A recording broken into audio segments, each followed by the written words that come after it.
So we're at 1 minute, so I'm going to get going because I know you're all busy people. So thank you all for joining us this afternoon, and we will let anybody else that arrives kind of come in. I'm Nikki. I head up the coaching team at Coaching Focus Group, and I also run our Women in Leadership programs. And a topic that comes up frequently for me in that program and just in my coaching work is the juggle of being a new parent, and particularly a back to work parent.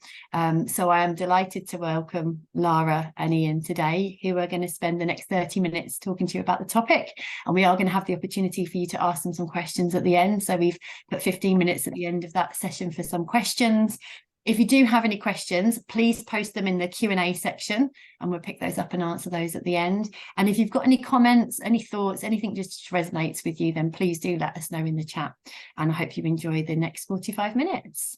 Over to you, Lara and Ian. Thank you.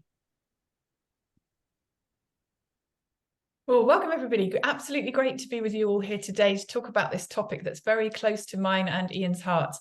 We thought we would just do a brief introduction of ourselves so you get to know a bit about us and our specialisms in this area. My name's Lara Roche and I own and lead an organisation called Brilliant Learning. As the name suggests, we focus very much on learning, and coaching is around 50% of what we do. So for myself personally, I have a number of coaching specialisms, and parent coaching is one that I feel particularly passionately about. Possibly that's partly because of my own background. I'm a parent to 2 children, and as a new parent, I had 2 maternity leaves during the course of being an employee at a different organisation. Obviously, these days I'm more boss side of things, but during those days when I had my 2 maternity leaves, it was as an employee of 2 different organisations. Actually, both of my maternity leaves are in a different place.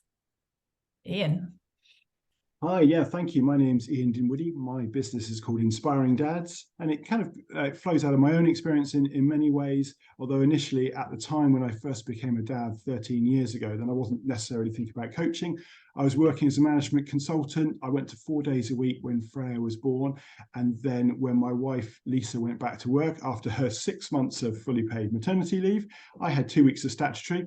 I didn't even realise that statutory pay was a thing until I got my first pay slip, and I had a lot less money than I thought I was going to have. I was that naive at the time, and it kind of points to some of the sort of social trends that exist at the time, and things are changing a little bit in terms of how we support parents and how we look at sort of gender equality within that piece around supporting parents. So I was twice a stay-at-home dad. Lisa went back to work full-time as a lawyer, and then I looked after Freya kind of Monday to Friday for 9 months full-time to start with, a couple of days in nursery, a little bit of freelancing work, and then much the same when Struan was born, almost exactly 3 years later. So I specialise in supporting first-year fathers, and I get a lot of energy out of the experience of talking to men who are very much at the start of their parenting, their dad journey, and how to navigate some of the pressures that exist there. So these days I would call myself a school-run dad. I do the majority of the drop-offs and pickups, and my wife still works long hours, much longer than is probably healthy for anyone in terms of her law career. And that's a little bit about me. So moving on. Yeah. So in terms of what we're going to cover today, it's a little bit of a whistle-stop tour, but we're here to answer questions at the end, and certainly the opportunities. Please do use the opportunity, use the chat as we go through to share your thoughts, but also put your questions sort of formally in the Q&A, and we'll put those up at the end. So we'll talk about why returning parents need focus, the challenges that returning mothers and fathers face, both separately and together, the crossover. There's a lot more crossover in terms of the experience of individuals parents and new parents who take leave than we might at first thought recognize and perhaps understand. And so we'll explore how we have separate challenges, and we also have commonality amongst the parenting experience. We'll talk about the coaching perspective, how coaching is a way to support those parents through the parental transition in the moments that matter. And I think becoming a new parent is one of those really, really key major moments that matter in people's lives. And then we'll talk about at the end some tangible things that you can take away in terms of short and long-term actions that will make a difference to your parents. Well, it's great that you're all here, because it means that you recognise that this is an area that does warrant focus. And perhaps the size of the need for that focus might be even bigger than perhaps you realise. We've actually when we look at data, we understand that an employment rate is higher for mothers and fathers than for men or women without children. So if your organization is saying, this probably isn't really a big deal for us, yes, we've got some parent employees, but we don't think very many, that's really unlikely to be the case. And unfortunately, working life for working parents doesn't seem to be that bright. 75, well, close to 75%, nearly 3/4 of surveyed working parents categorize themselves as stressed. So that's not just a neutral, oh, some days I feel okay, some days it's not working. This is a categorization of, yeah, I'm ticking the box that says stressed. And nearly 3/4 of working parents tick that box. That's so acute that actually for nearly 1/4 of new parents, they actually leave their work or study entirely in order to, quote, make it work. So this is a huge focus and definitely an area that requires focus, not only from an altruistic point of view, for the sake of helping out new working parents, but also from a business point of view, because the talent drain, if we get this wrong, it has the potential to be really big. So we're going to start delving into what are some of the specific challenges that returning mothers and fathers face when they come back to an organisation having recently become a parent. These are the themes that come up time and time again in the coaching that Ian and I deliver to working parents, and particularly to people in that first year and the return to work. I'll take the mother's piece and Ian will take the father's piece, and then we'll talk about where there's actually more crossover perhaps than might be expected.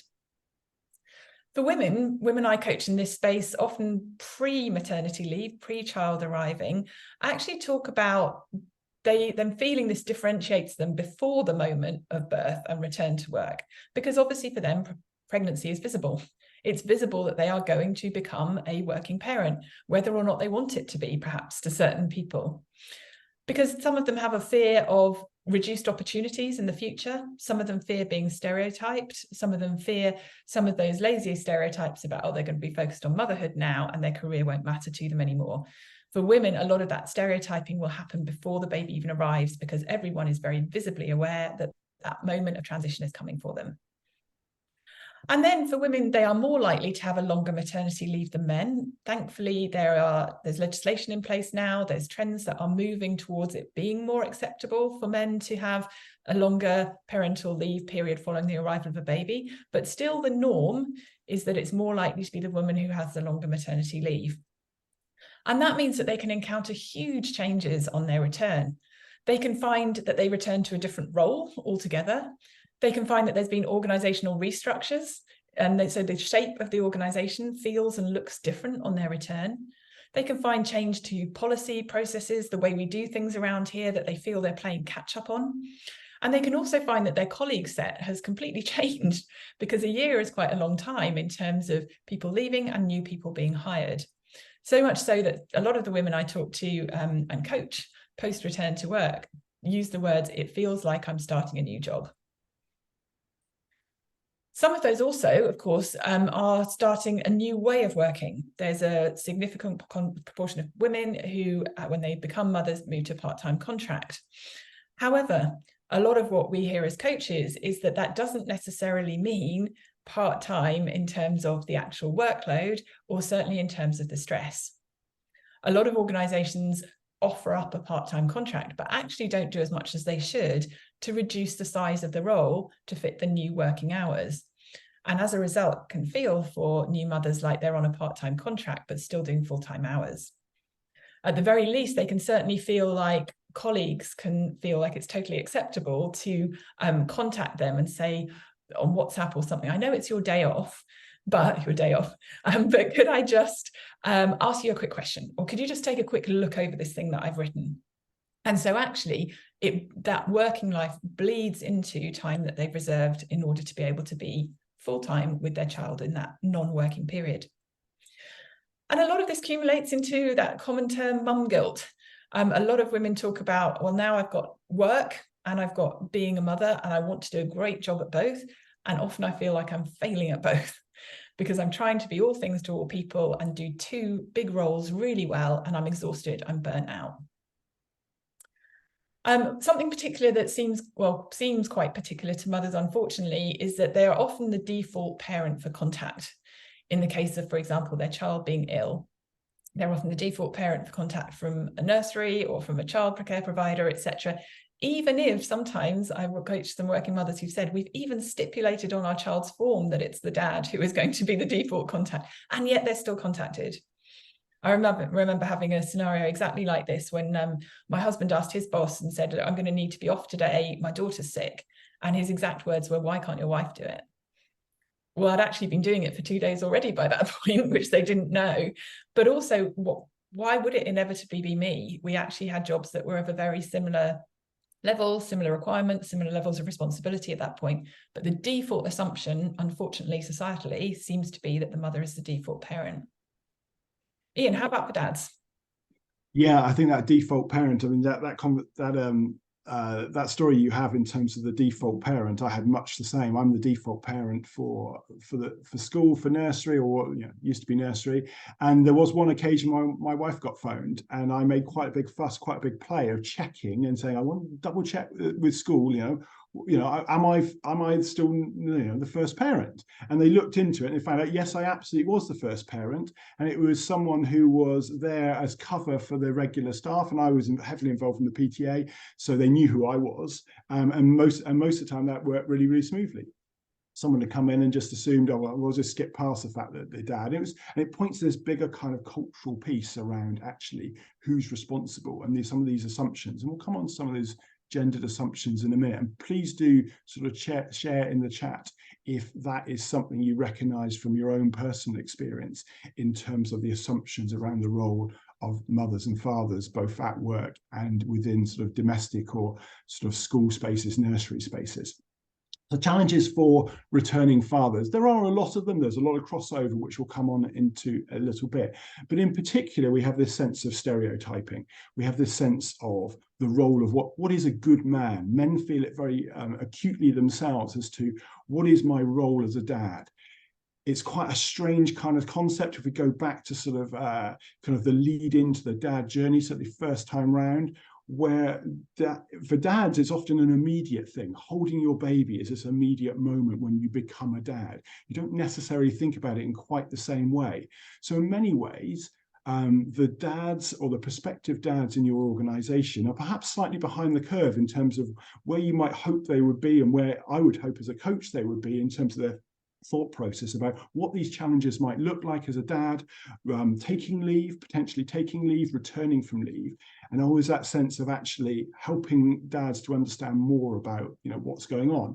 The big thing that men tend to talk about is around the breadwinning and caring dilemma, had been pulled in different directions. This new identity and purpose as being a new dad, but also this sense of actually, both the practical and also the emotional side of what is my role as a dad, providing for my family. That still runs very deep in a lot of men's experiences, that they've, generationally has been very much the case that that's the number one priority, and perhaps potentially to the detriment of everything else. Everything else gets put to one side. I've done that breadwinning role, now what? As more and more men have the option of taking extended leave in various forms, whether that might be shared parental leave or ring-fence leave for individuals, then they're getting more opportunity to become a returner. Now, a lot of men don't get that opportunity to even think about returning. They have a couple of weeks of statutory leave. If you're self-employed, you don't get any leave at all, and that's the same regardless of gender. And actually, they're starting to kind of be pulled in different directions. How can I perform at work, but still kind of be connected with my family and be connected and support my partner? Dual income logistics is something that is particularly important when we think about their experience of returning fathers. Often, whereas certainly Lara talking about it, that visibility of pregnancy and your coaching before the baby's born, a lot of coaching related to returning fathers, which is and this is a shame really, is related much later in the dad journey. So perhaps they're taking on the second half of a year's maternity leave. They're sharing the second half. They're taking on shared parental leave potentially, and so they're experiencing a different kind of combination of pressures. They're perhaps prepping for their own return to work, and then a dual income logistics, which they haven't had to think about in the first year because actually one of you has always been off. That's a kind of quite a typical sort of scenario in a lot of relationships, for thinking about the practicalities of what that working day looks like. Where are the pressure points in the day? What kind of flexibility is required? And then actually men who take leave and are returning, they're actually quite relatively clued up on this in a way that perhaps because they've had to think about it, they've had to think about the bigger picture. They can't just be a breadwinner. And often they've chosen, or they've had the opportunity to opt into those, to that kind of narrative. Balance and having it all. I think this is key. You know, we for a generation or so, we've associated the phrase having it all solely with mums. As we see more and more organizations extend their leave, more and more men become clued up as the opportunities of shared parental leave, in particular, trade-offs of shared parental leave. And we're starting to see men thinking, I want to have it all. I often encapsulated this, how to be a great dad without sacrificing a great career. How to provide, how to be a carer, how to have it all. I have a graphic which is called the Diamond of Dilemma, and it's gender neutral, really. We have family man, which obviously we can talk about the nuances of family man. We don't really have a concept of family woman, but family man, time for yourself, perfect partner, and performing at work. So having it all and how to navigate that is something that really, really plays on the mind of dads. And certainly, I think we've also seen a generational shift in how that plays out. Whereas, you know, when I first became a dad 13 years ago, shared parental leave it hadn't even been considered, and I think very, very unusual for men to be taking more than a couple of weeks leave. Certainly, I was interviewing a man recently who his oldest is 19, he's got 2 much younger children now, and he, as a badge of honor, he was talking about how he only took half a day off because it was a Friday afternoon, it was a planned cesarean, and so he was back in work on Monday. Badge of honor at the time.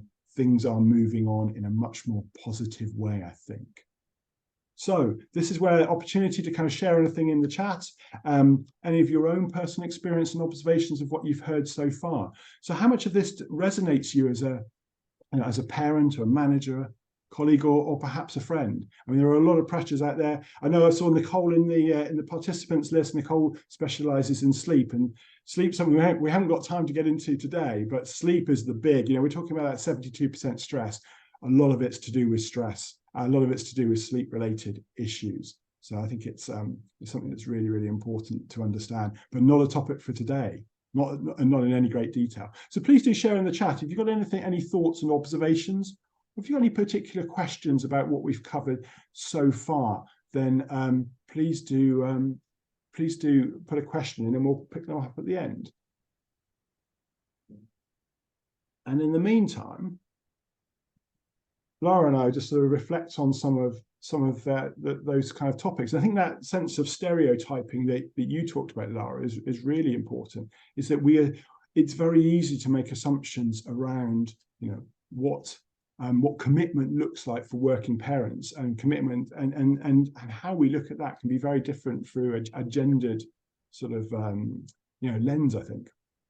Absolutely, and I think it's not just the stereotype; it's the real or perceived fear of judgment as well, that could go either way depending on what decisions you're making. If you rush back to work quickly, you can fear as a man or a woman being judged on that. You're neglecting your parenthood duties, you should be with your child. Equally, if you take a long time off, you're not committed to your career. You're obviously focused on being a parent now, and this is just the way that you earn money. So I think it's not just about the stereotypes, it's about the fears that new parents have as to what the consequences of those stereotypes are in the eyes of their boss, in the eyes of their colleagues. Because we know that the things we put on the slides are the things that are going on for new parents that we coach. They will be the things going on for perhaps you, if you're a new parent in this webinar today, or for your people, if you're a manager of people, or if you're a department head, there will be people in your department going through this. It's this common life transition that people are managing. I think one of the things Ian and I talked about yesterday, actually, when we were doing some kind of final run-throughs of this, was that for dads in particular, you talked about, Ian, there's a big difference depending on the length of leave you take. For some dads, colleagues aren't even aware they've become a dad. Yeah.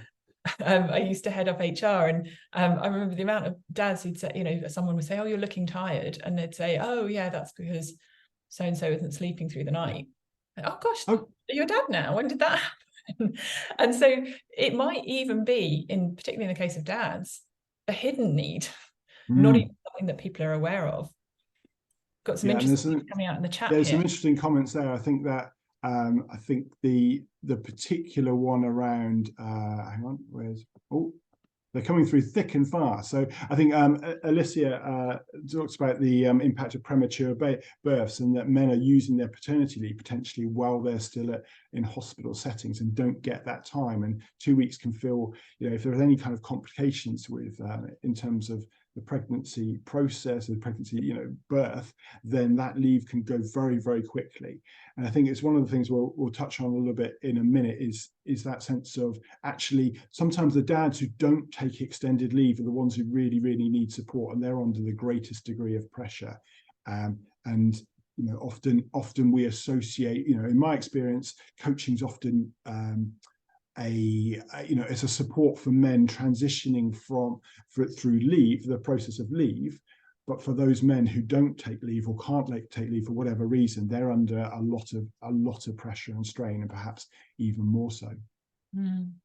Lots coming through here about judgment, fear of judgment, and also people talking about the fear of judgment if you do move to part-time working, either as a mum or a dad, that when you leave, the office says, "Oh, leaving early, are you?"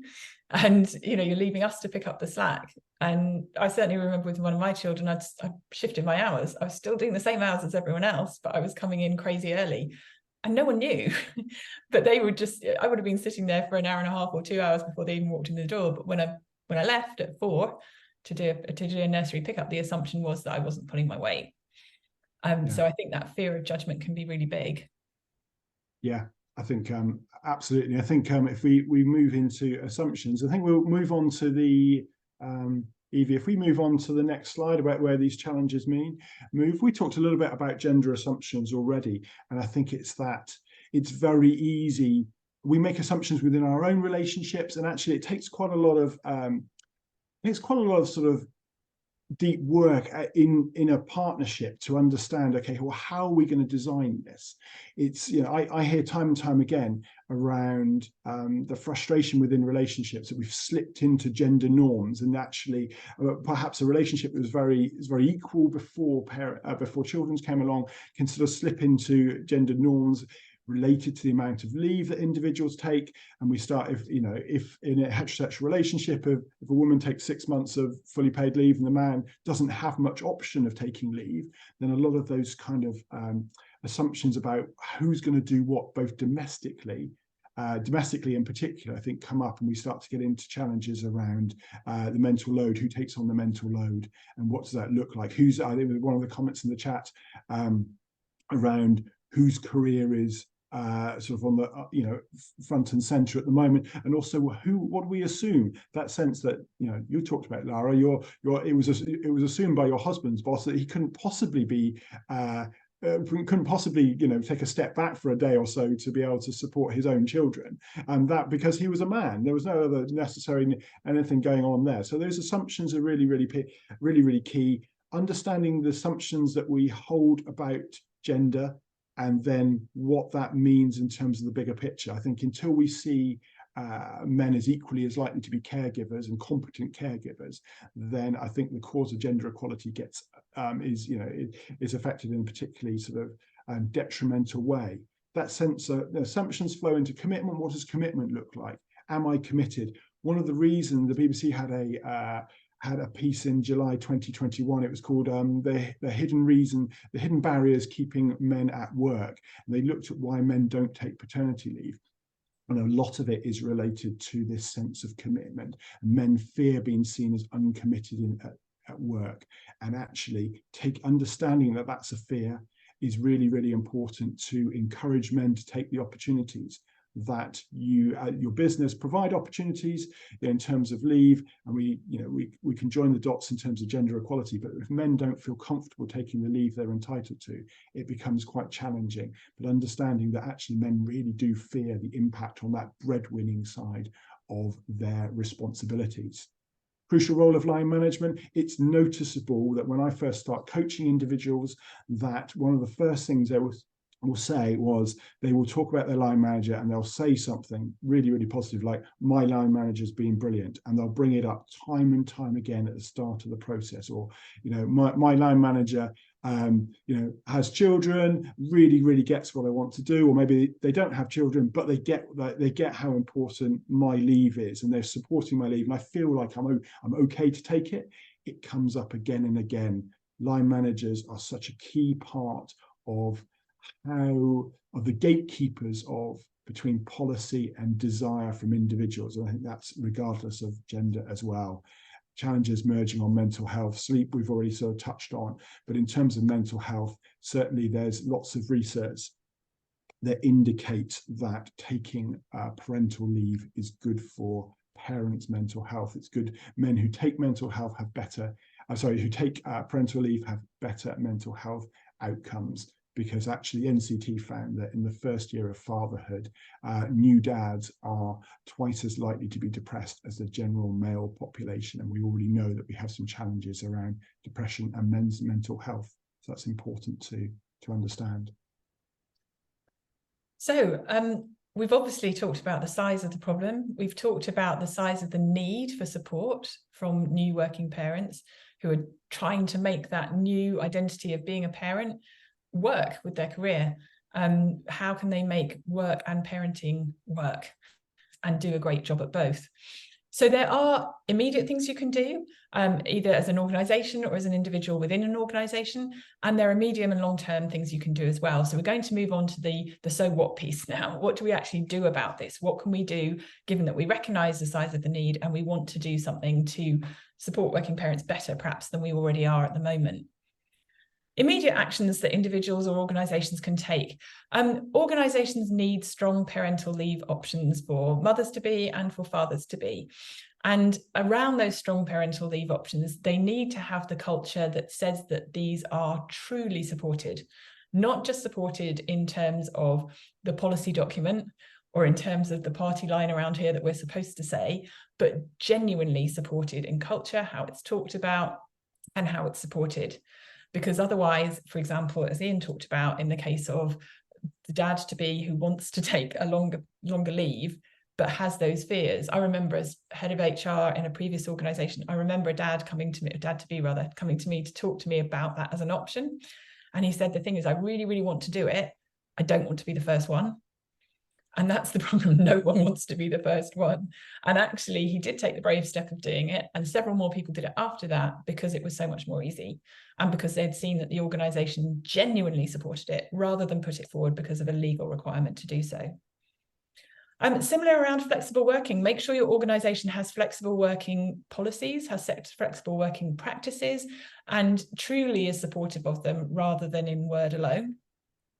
And make sure that these are formal and informal. Of course, your organisation will need to have some formal policies around this that are blanket and cover everyone, particularly if your organisation is on the larger side. However, it's really important that line managers locally are empowered to make informal, sensible, practical, in-the-moment decisions around those things that ad hoc come up for new working parents. There isn't a manual that covers every single thing that a working parent might encounter or might need to suddenly work in a different way for, perhaps for a temporary period of time. And line managers need to be empowered to be able to make those on-the-spot decisions that truly support working parents, rather than we have to go back to a policy document every time and implement it exactly according to the letter of the law. Think about the way your work is set up. And this is something you can do, even if your organisation as a whole, even if you don't feel you've got organisational power, perhaps you're a local line manager. See how well you can set up working, particularly in a hybrid world, that means that people don't have to be always online all together between 9 and 5:30. Unfortunately, with remote working, that's become quite a norm, that people are expected to be online between those hours, and we're kind of doing work iteratively, where you need to constantly be alert to Teams messages coming in or Slack channel or whatever it is that you're kind of in the moment messaging of choice in your organisation. And that doesn't support working parents who might be on a different working pattern. Asynchronous working is a great way around this. And in this way of working, a line manager puts together the information this individual or team working on this project are going to need at the beginning. And they house them in an access anytime place, like a hub, for example, or a Dropbox or an online shared folder. And it means that then individuals have everything they need to be able to make progress in their work whenever and wherever. And it doesn't require working parents who might, for example, be doing a nursery pickup and then log back on later to not be able to progress their work then if they are working, say, in an evening. And it doesn't also mean that they have that pressure of, oh my goodness, there's all these Teams messages that built up in the moment while I wasn't online. Make sure you're checking in really regularly with your working parents and asking direct questions about how is work and parenting going, asking that open question and really listening to the answers. And this is something not just for new parents, by the way. Ian and I are both parents now to older children. I say older, one of mine's still primary age, but school age children. And we were talking the other day about actually that brings a whole different set of parenting and work balancing challenges. For example, around school holidays, around school events, those kind of things. Check in with your working parents regularly to see how that balance of work and parenting is going, and come up with action-oriented, sensible, pragmatic solutions that both of you can buy into that will help them to work better. It's not only in the parents' interest, it's in the organisation's interest. And you might want to encourage your organisations, if they don't have them already, to set up a system of parent groups or one-to-one parent buddies, so that people going through this enormous transition can have the benefit of peer support and also a bit of wisdom and been there before from parents who've already done it and can offer some practical support and also some empathy. Over to you, Ian, for the longer term. Oh, the coaching perspective. Coaching perspective first. So in terms of just hanging on to that last point, in terms of so often we see employee resource groups focused on parents. Actually, don't forget the dads groups. They often start small, but they become a real sort of powerful place for men to feel a safe space to come together and talk about the sort of pressures that perhaps they don't necessarily get to talk about, or perhaps don't feel they have permission to talk about in a broader thing. So sometimes see a lot of parenting groups and a small set of dads groups that start to thrive from a little acorn, because they do start small without any doubt whatsoever. Okay, so from a coaching perspective, becoming a working parent is one of the biggest possible sort of work-life transitions, certainly first time around, but I work with what I describe as first-year fathers. So in that first year of fatherhood, and each time is almost a reset, an opportunity, certainly from a dad perspective, and you know, from a parenting perspective generally, is to re-evaluate, okay, what are we here for? How does this work? How are we going to make this work? How are we going to thrive? How are our children going to thrive? And how are we going to thrive as individuals and within our relationship as well? And that can be really, really challenging. We certainly, we haven't really talked about sort of postnatal depression in men and women, but that's there as it's always ever present. We've talked about sleep as a kind of underpinning a lot of these challenges. So it's a big, big challenge. And looking after people in those moments that matter, I think, is something that, you know, all organizations have at some degree in their values. So tailored support to making work and parenting work. Parental transition coaching can be quite strange. It's slightly different from executive coaching. It tends to be much more free form, and opportunities, certainly the opportunity to talk through pressures, is still very much there, and very much sort of, you know, certainly the men that I work with always enjoy the fact that actually this is somewhere to talk about which we don't usually get to do, and having a range of coaching options that you can provide for you know, that individuals can access, and finding the right person for them, as in all coaching support, is actually, you know, the key is to finding the right chemistry and the right fit, but also specialize. It's a very different coaching for the parental transition is very different from career coaching or anything like that, because we're putting the parenting part of it at the heart of what's going on. So we can step off the treadmill. I think that's really, really important. I think this is one of the things that actually, you know, men talk about a lot, is actually finding the time and the space to explore the pressures that are feeling. Someone who gets it. I often get picked by dads from a range of coaches because I am a dad, and because they think, oh, you might get this. I've taken leave.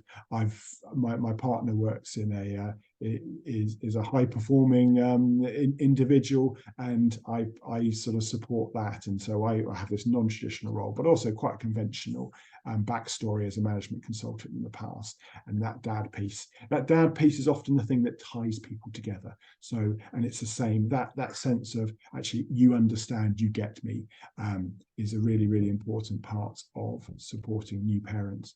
And as Lara talked about before, retention, really, really key. Improved performance, well-being, health, confidence as well, confidence at work, confidence at home, and improved relationship harmony. I think that's one of the things that perhaps is in a lot of the parental transition coaching. It's something that's come up in the chat in terms of sort of tension within relationships as a result of the physical and emotional pressures of becoming a new parent, and supporting parents through that, and then building kind of good foundations in terms of equality at home is a really, really powerful way of unlocking gender equality benefits more broadly.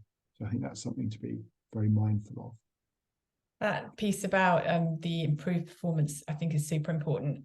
Of course, organizations want to do the right thing by their people, and that's wonderful to help them, support them individually through this transition. But there's a huge business case for this as well. If we think back to that original slide, that 25% of people, new parents, will leave because of not being able to make this work.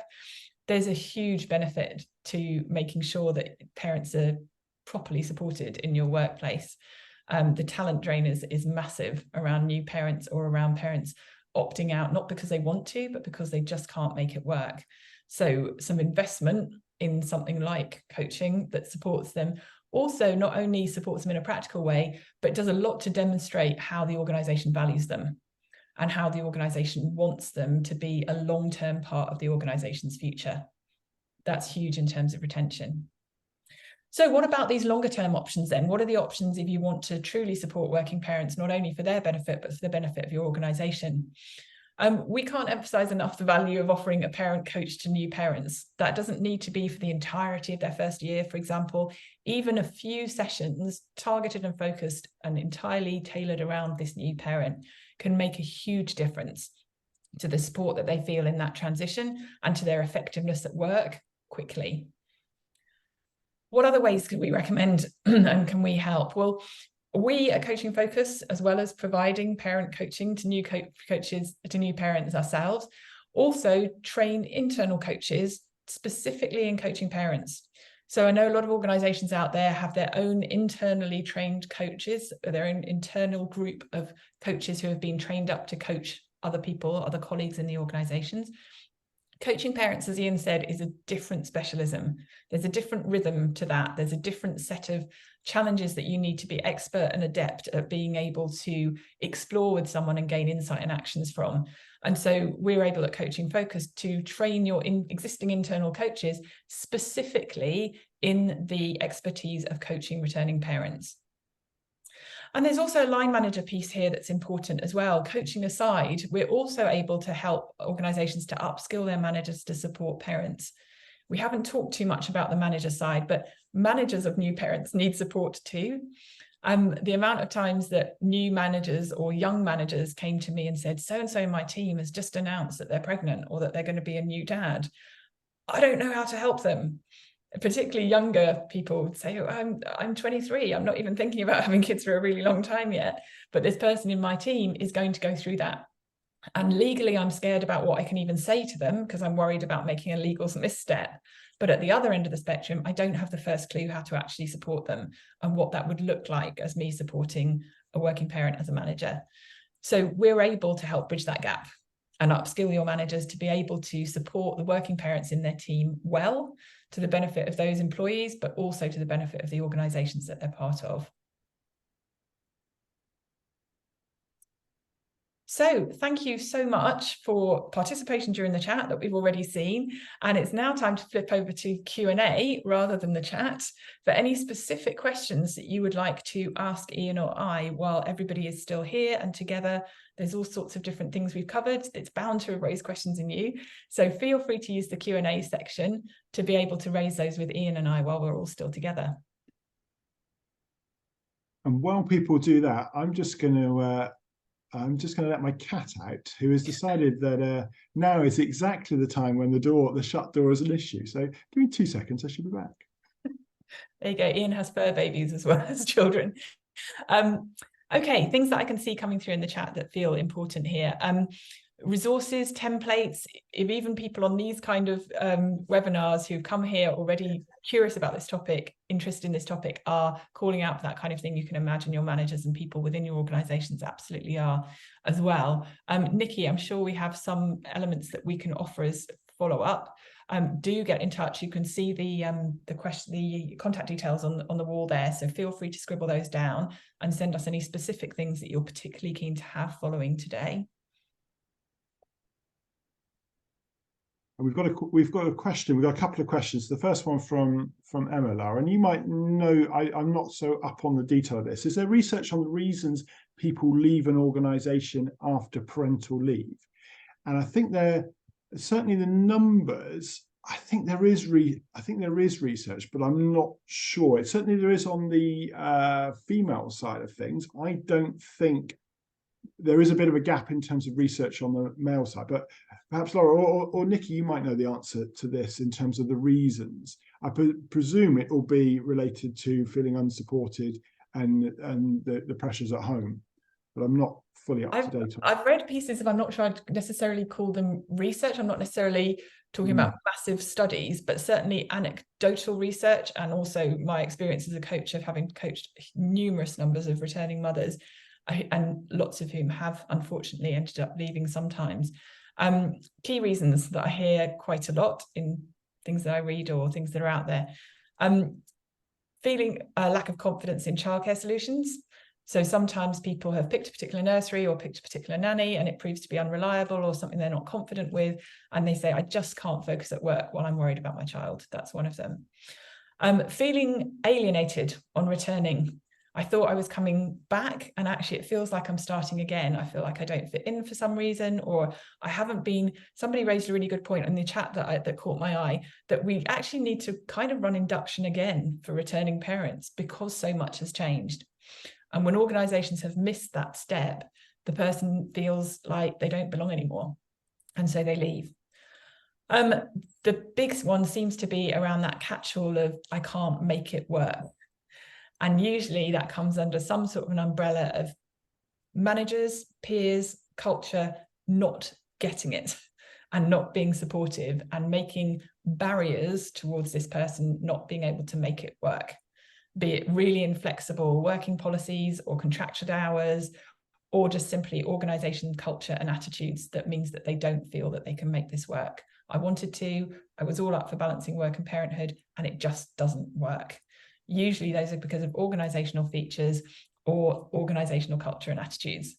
And those seem to be big reasons why people leave an organization after parental leave, having wanted to return. There's some Daddy Life and Deloitte research from a few years ago that suggested a third of new dads had changed jobs in order to get the balance that they wanted, and a third were considering changing jobs. So it perhaps isn't as explicitly understood, but it's definitely a feature for the male experience as well. There's one piece that comes to mind for me, I'm sorry, it is just on women, which was a McKinsey study that I often use for our women in leadership work. That said that 97% of women feel that being a working parent reduces their opportunity to get on in the workplace. And the biggest reason that senior women leave their role is because of flexibility. And when you dig into what that means, it's usually because they've got childcare responsibilities. And the second factor is about aging parents and the responsibility that again often fall to women to be taking care of not only the children at home, but also their parents. So we can certainly post the links in those in the show notes, because that's a fantastic study about kind of how women are feeling in the workplace post-pandemic. And I think linking into that is that men who take parental leave, extended periods of certainly sole charge of their children, have very different views about that, what that gender equality piece looks like at home. So they're much more likely to be the lead parent. They're much more likely to be setting up domestic structures that are much more equal, which will allow their, in heterosexual relationships, support their their partner's opportunity to thrive. And so I strongly believe that supporting new dads is actually a route to gender equality, and that because you change men who get that opportunity, fundamentally change how they see their role both at work and at home, and that is an enabler of bigger domestic and societal benefits. Another interesting question here. Have you coached people where it's just evident that no amount of coaching will be able to resolve the issue because the role or company culture is just not parent friendly? This person does say they're lucky to have never worked in that kind of place, but she's sure they exist. They definitely do. I think Ian would nod his head to that one as well. Unfortunately, there are still organisations that are really inflexible, or that might have policies that claim that they're flexible, but the reality in terms of ease of uptake or acceptability of uptake is very, very different. That said, I've never coached anyone where I felt there is no amount of coaching that will help this person through their transition as a working parent, ever. Because coaching is absolutely opportunities focused, but it's also reality grounded. That's what makes it so powerful. So we work with the coachee within the parameters they have to see what's possible. And there's always slight shifts and tweaks that people can make, even within a very limited organization.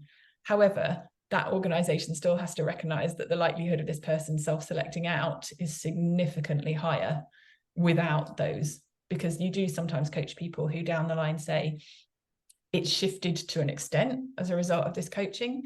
It's not going to shift enough with these frameworks in place that I can make this work long term.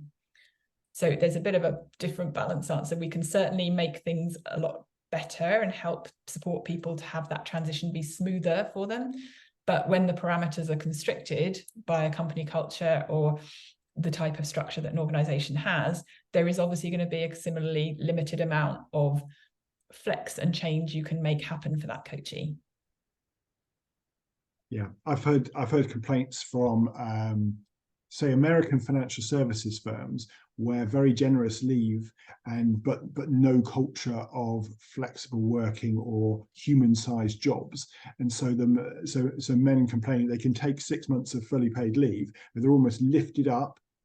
They go on leave and they drop back into the same system again, and the two are completely sort of disconnected because effectively they're treating it as a sabbatical or some sort of, they're treating it as a chunk of leave and not doing anything around the outside, and that's come up a couple of times from that particular type of industry, which is a challenge. Lara, Ian, thank you. It's been wonderful spending the last 45 minutes with you. Thank you to everybody that's joined us so far. I hope we've answered all the questions. If you've got any other thoughts or inquiries, please do send them to the email address that you can see on the screen there. I know in terms of my reflection on my personal self, it was the trickiest few years of my life coming back to work, and I was unfortunately one of those mums that decided not to progress with my career and follow a different path, which is why I'm here now. So any support that we can offer to mums and now dads as well, which is fascinating, is close to my heart in terms of getting those, keeping those mums in work and dads and giving them all the support that they need. So what you've shared today has been really, really helpful, and I know everybody will be taking away some tips and things to think about either for themselves or the people around them. So it's been great to spend the time with you. Thank you so much. And thank you to everybody that's joined us. We hope you've enjoyed the last 45 minutes or so. Thank you very much, Nikki. Thank you, everybody.